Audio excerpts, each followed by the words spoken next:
ঋষভ পন্থ তিনি টিম ইন্ডিয়ার বিপদের বন্ধু।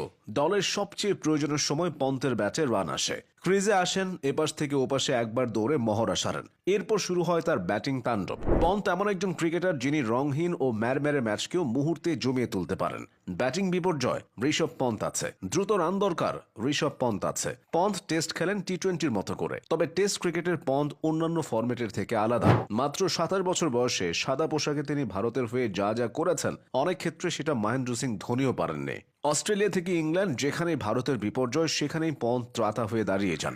প্রথম ভারতীয় উইকেট কিপার ব্যাটার হিসেবে অস্ট্রেলিয়া ও ইংল্যান্ড উভয় দেশেই সেঞ্চুরির নজির গড়েছেন। তবে পন্থ সেঞ্চুরির জন্য খেলেন না। ছোট্ট ক্যারিয়ারে তিনি যতবার 80 অথবা 90-এর ঘরে আউট হয়েছেন, সেগুলো সেঞ্চুরিতে পরিণত করলে তার রেকর্ড বুকটা আরো ভারী হতো। ব্যাট হাতে এত এত সাফল্য আর 22 গজের রাজত্ব হয়তো অল্প বয়সেই শেষ হতে পারত। 2022 সালের 30 ডিসেম্বর এক গাড়ি